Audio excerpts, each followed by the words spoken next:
In LA this week. Not everyone's happy with a planned mixed-use development complex that will be built here in the heart of the Sunset Strip. Among the concerns, not enough affordable housing. I'm Gehry with the story next. It didn't matter what race or what their religion was, everybody was a friend. A square in South LA gets renamed to honor an important part of the Central Avenue Jazz era. I'm Anna Marcos, and we'll have more on that coming up. Looking for a thrill ride? Look no farther. The new Sky Slide will literally take your breath away. That's coming up.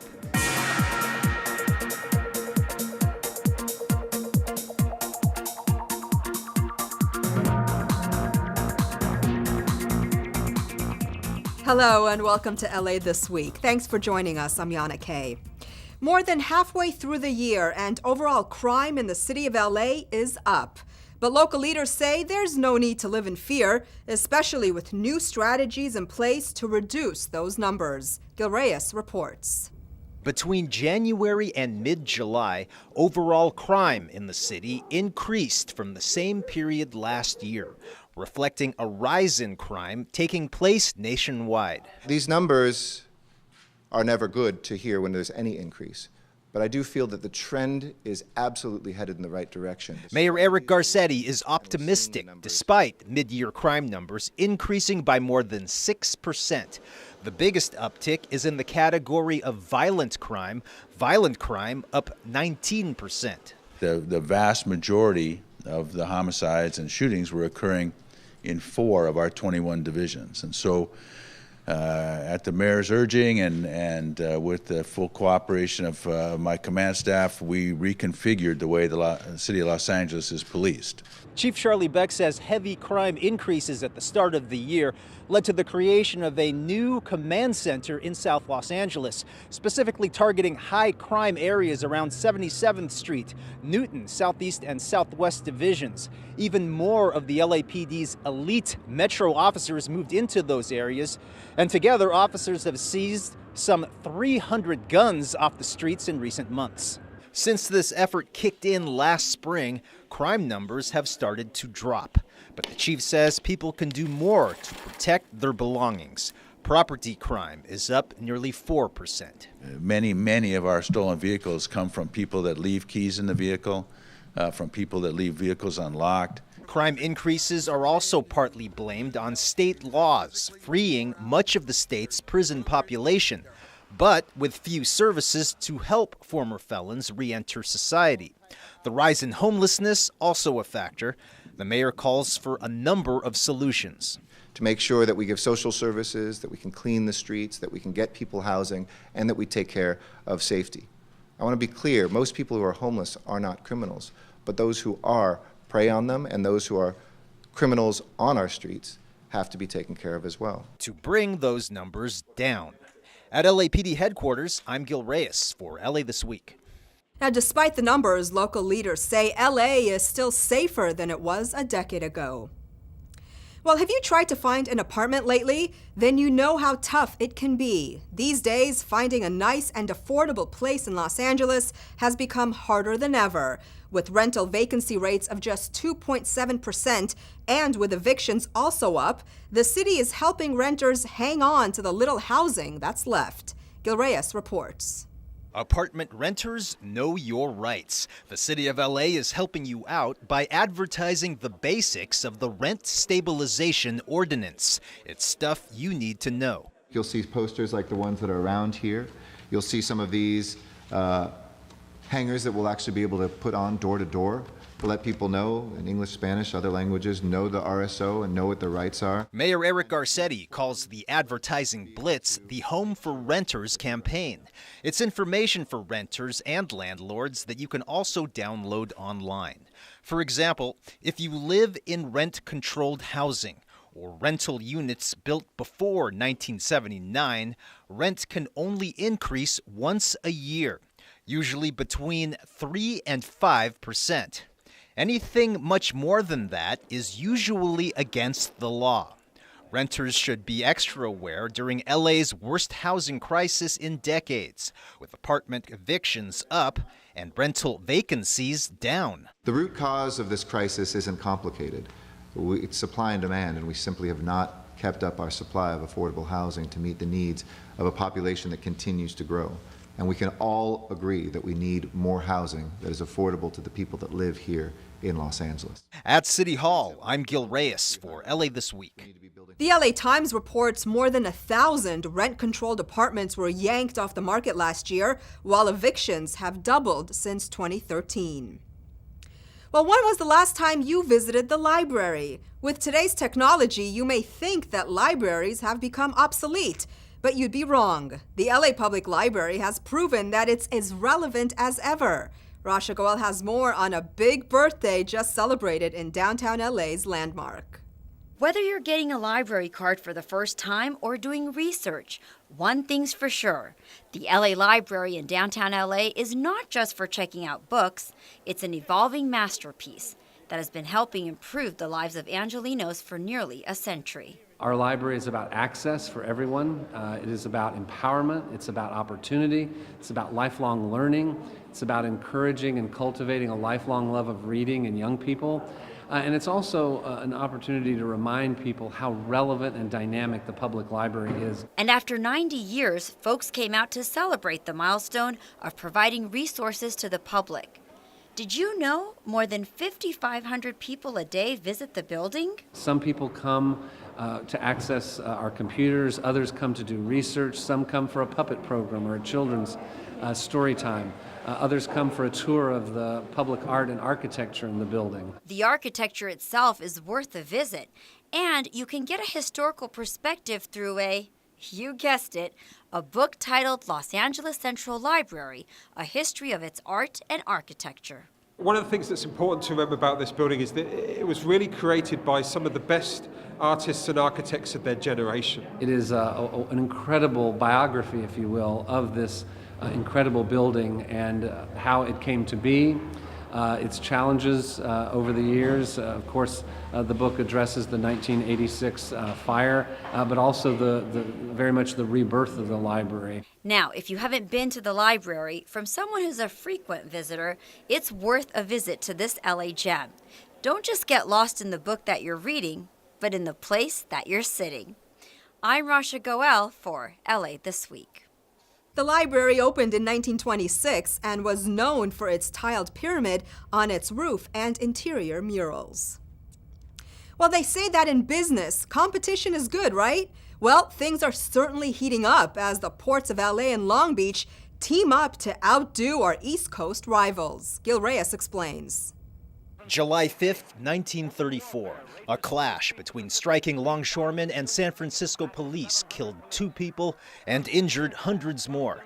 Though tragic, the incident known as Bloody Thursday led to improved working conditions and a new union for dock workers up and down the West Coast. More recently, dock workers had another battle over wages. LA Mayor Eric Garcetti stepped in to help cut a deal, end the strike, and get business moving again. And guess what? To everybody who said it was going to tank the trade here, this last quarter was a record quarter for the Port of Los Angeles. The most cargo ever moved in our history. These days, the anniversary of Bloody Thursday is a celebration, with music, dancing, and LA's mayor filling in on keyboards. Meantime, dock workers gear up for yet another fight, a battle for dominance against competing ports in the East Coast. The anniversary comes as rival ports from New York to Houston pour a lot of money into infrastructure projects to improve their facilities. Add to that the recent widening of the Panama Canal to accommodate larger ships, and the competition between ports has never been this fierce. The mayor says the ports of LA and Long Beach must upgrade to stay number 1. Projects like raising cranes to accommodate the new wave of taller ships and teamwork between both cities are part of the game plan.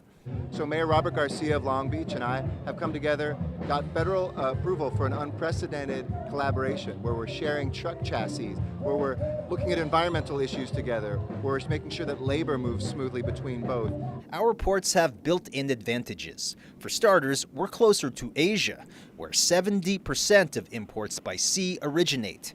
California also has bridges tall enough to accommodate newer, taller ships, while the longshoremen of LA and Long Beach say they're the best. So if you bring your container ships here or you bring your steel ships here, the workforce here in Los Angeles and Long Beach can move any type of cargo better, faster, and quicker anywhere than anybody else in the world. Raising cranes and raising the bar in the battle for business. At the Port of Long Beach, I'm Gehry for LA This Week. A sign on a street corner is bringing back some of the old luster of Central Avenue's jazz heyday. Anna Marcos was there and helps guide us on a trip down jazz memory lane.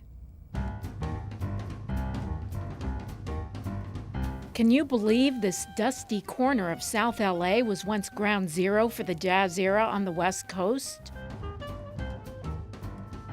And now the area regains a small hint of its snazzy sparkle with the renaming of Dolphins of Hollywood Square, named after late businessman and music producer John Dolphin's legendary record store. He named it Dolphins of Hollywood because he wasn't allowed to open the business in Hollywood. So Hollywood wouldn't allow him, so he said he's going to bring Hollywood to South Central. Dolphin and his record store, which used to be in the last part of this block, were a huge fixture here in the Central Avenue of the jazz era back in the 40s and 50s. And all the white kids from Hollywood, they would come there. So he did what he wanted to do. He brought them to South Central to enjoy the music, to enjoy the shop and mingle with the customers and mingle with the celebrities that came through. It didn't matter what race or what their religion was, everybody was a friend. Back in the store's heyday, people came to Central Avenue to hear the music of such greats as Sam Cooke, Charles Mingus, and Billie Holiday, and then they went to Dolphin's record store to buy the music. Not only did John Dolphin help lay the groundwork for bringing rhythm and blues here to LA, but he really set the tone for being an entrepreneur, a businessman, an entrepreneur, and someone who was connected to the community. I'm told that he was famous for pioneering the buy one, get one free concept. Dolphin's grandson Jamel has written a biography on his grandfather, as well as a critically acclaimed musical recorded in Hollywood, which is running at the Kirk Douglas Theater.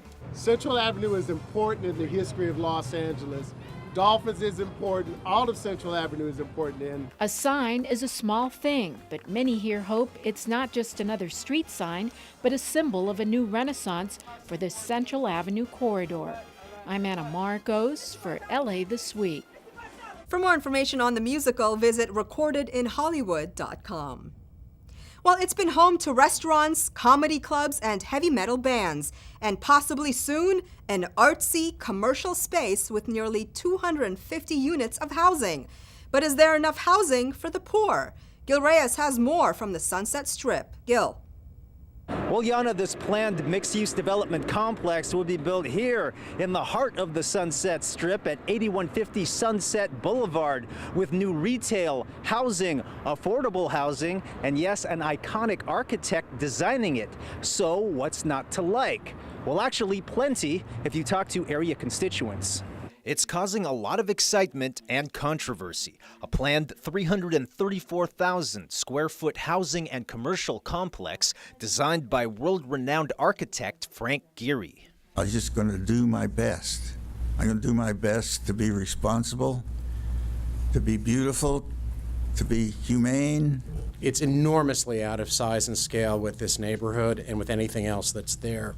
Opponents say the project, to be built on what is now a shopping plaza next to the legendary Chateau Marmont, is simply too big, would block views of the neighborhood and worsen traffic. But on the other side, developers say they've gathered input from 100 public meetings and say nearby residents are mostly for it. This project has been designed to work with the surrounding community, with the existing buildings. Another contentious issue, the amount of affordable housing.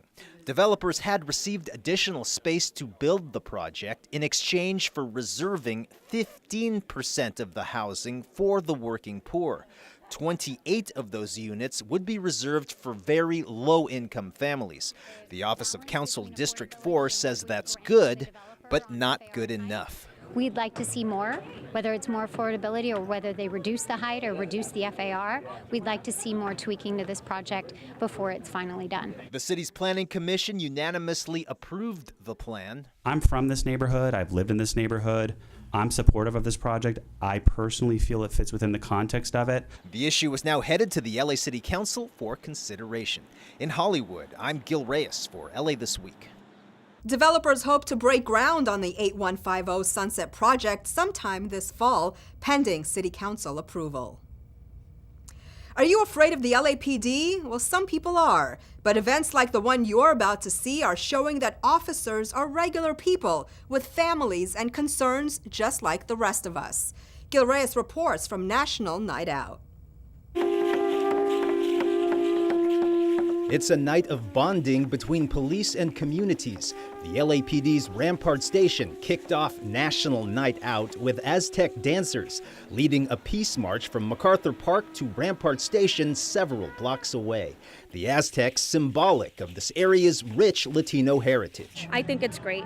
I think it's great. I grew up in this neighborhood, and I think it's really good for them to do this for the community. Angela Gonzalez among the tens of thousands participating in marches, block parties, and barbecues with law enforcement nationwide. All 21 LAPD stations hosted similar events, free food and entertainment included.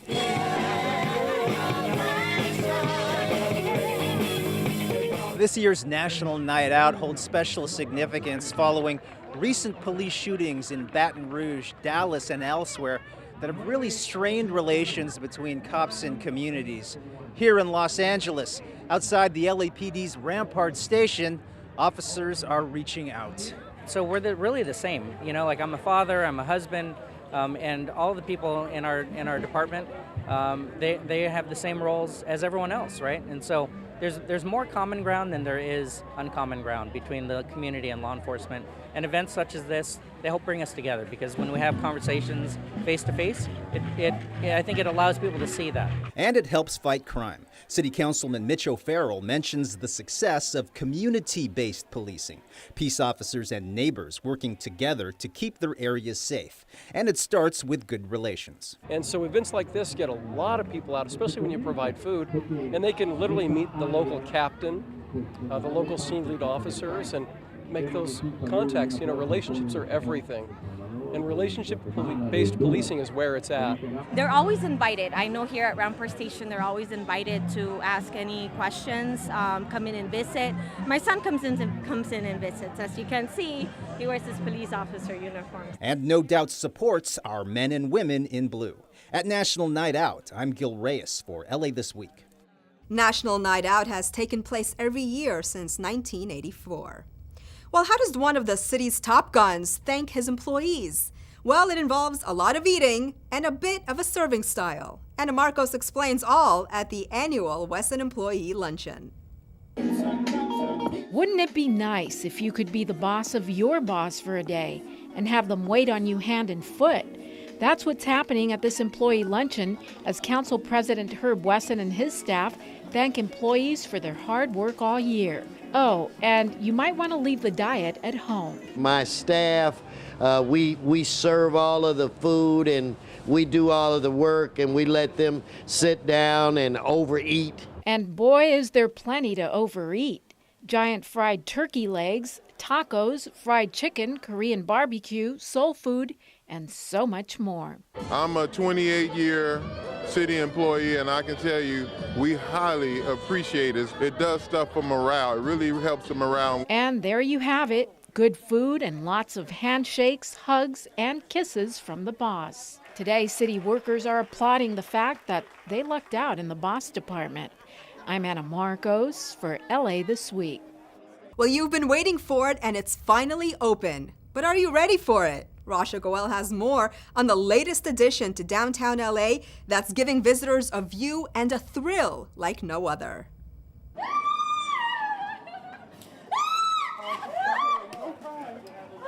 It's not for the faint of heart, but if you've got the stomach for it, you gotta try it. Perched 1,000 feet above street level, Skyslide is the latest and hottest LA attraction and the main draw at the new Skyspace LA Observation Deck. It sits on top of LA's landmark skyscraper, the US Bank Tower. US Bank Tower gave us an opportunity to enrich and enliven what used to be simply an office building. We decided to create an observatory and make it a place where locals and visitors could come and enjoy some of the most breathtaking views of Los Angeles. Made of 3-ply glass, you'll get to see one of the best 360-degree views of the city. It's also made to withstand hurricane-force winds of up to 110 miles per hour. Steel outriggers hold it all together. That will give you the ride of your life, some kind of a thrilling experience that even the Six Flags Magic Mountain would not be able to give us. The slide takes riders one level down from the 70th to the 69th floor of the tower. A ride that will sure knock your socks off and hopefully put LA on the map as having the best slide around. We hope that OUE Skyspace Los Angeles will honor the culture, community, and people that make Los Angeles unlike any other city in the world. Are you ready to check it out and have some fun? Tickets are available at www.skyspaceLA.com. I'm Rasha Goel for LA This Week. The observation deck is the tallest in California, and it includes an interactive portion featuring a digital topography wall of the city's beacons.